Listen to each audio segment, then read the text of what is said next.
สวัสดี FC กับลูกค้าทุกคนเนาะมื้อนี้พอดีเขาสั่งเครื่องมาได้3ชุด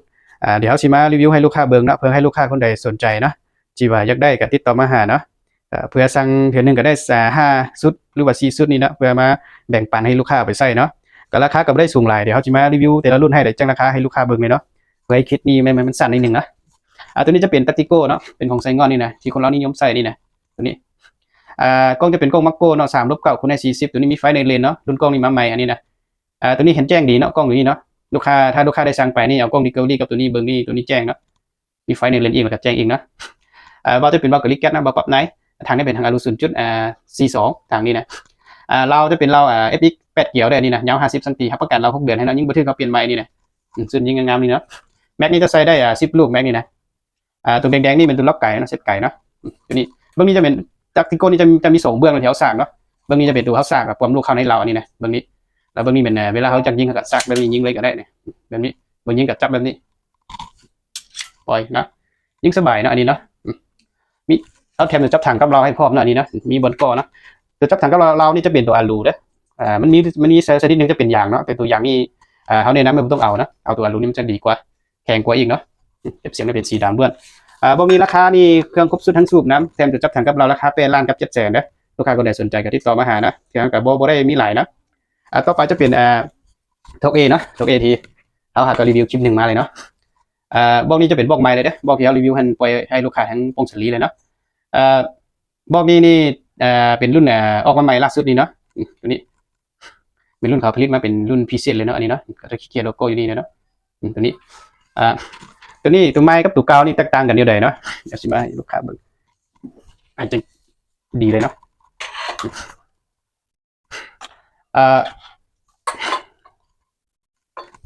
ตัวไม้นี่เนาะบนตัวไม้นี่จะตั้งอยู่บนเซตไก่นี่เนาะเซตไก่นี่แล้วก็ตั้งบนไลน์นี่อีกเนาะบนไลน์นี่ตัวเก่าเนาะตัวเก่าบนไลน์นี่มันจะมี3ไลน์เนาะสุดยิ่งเนี่ยตัวนี้จะใส่ขากล้อง30เนาะตัวนี้จะใส่ขาตัวที่อันใหม่นี่จะใส่ขา25นี่นะแล้วเบาเรื่องน้ำหนักเนาะน้ำหนักนี่รุ่นเก่านี่หนักกว่าตัวใหม่นี่เนาะรุ่นใหม่นี่เพราะว่ารุ่นใหม่นี่เขาผลิตมาอะลูมันทั้งน้อยกว่าตัวรุ่นเก่านี่น้อยนึงแล้วเนาะบางกว่าอีกตัวนี้ตัวใหม่นี่กล้องจะเป็นกล้อง BSA เนาะเบาจะเป็นเบากาลิแก๊สเนาะทางนี้เป็นทางคาร์บอนเนาะแล้วมีตัวจับทางกับเราแถมให้เลยเนาะตัวนี้ใช่นี่พักได้ใช่นี่นะพักได้เดี๋ยวดึงเข้าหรือออกบ่ได้เนาะพักได้ตัวนี้นะบองนี้น้ำหนักนี่ประมาณ3 โลเนาะบองนี้เนาะแล้วก็ครบส่วนนี้3 โลแต่เบาแห้งนะปกตินี่ MC พวกนี้นี่ใส่ทางอะลูนี่เขา4 โลเลยเนาะเกือบ4 โลแล้วอันนี้3 โลเลยเนาะความงามนะบนนี้บนเซฟไก่เนี่ยงามเลยเนาะตัวนี้บนแดงๆนี่เป็นตัวเขาเคียงเนาะเคียงสุดตัวอันเข็มเบาอันนี้นะบนนี้บองนี้ลูกค้าคนใดสนใจกับบองนี้ราคา11,500,000เนาะได้เครื่องครบสุดเลยได้ตัวจับทางกับเราให้พร้อมเลยอันนี้นะถือว่าเครื่องครบสุดเลยอันนี้นะต่อไปจะเป็นบอกที่3นี่เนาะบอกที่3จะเป็นทกเอคือกันเนาะบอกที่3เป็นรุ่นเก่าเลยเนาะที่เขาเฮ็ดคลิปหลายคลิปเลยเนาะบอกนี้เนาะผลิตเป็นปี2025นี่นะเรื่องยิงเรื่องระบบอยู่ไหนก็คือกันหมดเลยเนาะมันต่างสุดยิงในนึงพวกไลน์นี่เนาะแต่พวกโลโก้นี่โลโก้ก็จะเขียนเป็นเลข1ทกเอก็จะเขียนเป็นมีเบอร์นี้เนาะตัวนี้กล้องจะเป็นกล้อง BSA เนาะเราตัวนี้จะเป็นเราของZN8 เนาะอันนี้เนาะ ZN8 เกี่ยวนี่นะเรายาว50 cmเนาะตัวนี้ครับประกันเรา6 เดือนให้เนาะทางจะเป็นทางคาร์บอนท้ายนี่ก็พักได้นะท้ายนี้พักได้ตัวนี้แม็กนี้ล็อกได้แม็กนี้นะตัวนี้งามเลยนะลูกค้าคนไหนสนใจก็ติดต่อมาหาเนาะอยากได้รุ่นเก่ารุ่นใหม่ก็มีหมดเลยตัวนี้นะเครื่องมีความทรงเนาะราคาเป็น11,500,000เนาะได้จะจับทางกับเราให้พร้อมตัวนี้นะได้สูบน้ำถือว่าเครื่องครบสุดเลยเนาะให้ลูกค้าเอาไปใส่โดดๆเลยนี่นะเครื่องนี้ก็น้ำเข้าไม่ได้มาหลายเนาะเพื่อลูกค้าคนใดอยากได้ก็ติดต่อมาหาตัวนี้นะก็ต่อไปเนาะต่อไปลูกค้าอยากได้เรามีหลายลูกค้าเสร็จน้ำหาเนาะถามเราเดี๋ยวนี้เขามีเรา FX ตัวนี้ FX 8เกี่ยวนี่นะตัวนี้ FX 8เกี่ยวยาว50 cmนี่นะคือเรานี้ครับประกัน6 เดือนให้เนาะต่อไปจะเป็นเราโรทาวิเทอร์เนาะตัวนี้เป็นเขาสร้างมาเพื่อให้มาประกอบรุ่นเตมี M3 เนาะเตมี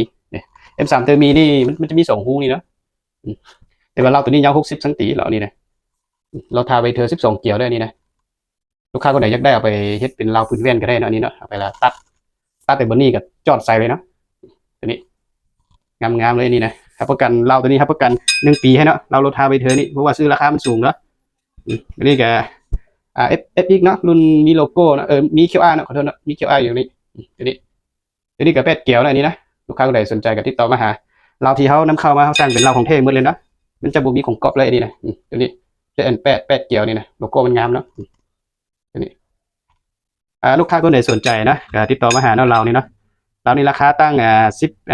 ตั้ง1 ล้านกับ700,000ขึ้นไปนะเราถ้าประกันเราเนาะหลังจากส่งให้ฮอดลูกค้ายิ่งบ่ถึงส่งมาเปลี่ยนใบให้เรานะ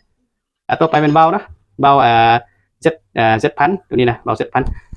อันนี้เบาปรับได้ดีนะ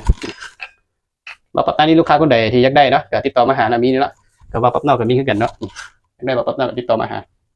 มีพร้อมส่งให้หมดนะแล้วก็พวกแม็กนี่ก็มีนะพวกแม็ก MC แล้วก็ฟักตอแล้วก็ตัวมีก็มีหมดนะตัวมี M3 นะตัวนี้สั่งไม่ได้หลายนะสั่งไม่ได้หลายเพื่อให้ลูกค้านะพวกนี้นะพวกนี้เป็นพวกแม็กเสริมโบนะอยากได้ไปเสริมเอาจาก2 อัน 3 อันก็ได้นะราคาก็ไม่ได้สูงหลายนี่นะมันจะแจ้งนี่เลยเนาะตัวนี้จะเป็นแม็กฟักตอหรือว่าทกเอนี่นะตัวนี้จะเป็นแม็กของเต็มมีแต่ว่าเอาแม็กตัวนี้ใส่กับพวกทกเอนี่ได้หมดนะตัวนี้นะตอนนี้นะลูกค้าคนไหนสนใจก็ติดต่อมาหาเด้อมีพวกจะถางกับเรานี่เนาะราคา300,000เนาะติดต่อมาหาแล้วเขาจะแจ้งราคาอีกรายละเอียดให้เติมอีก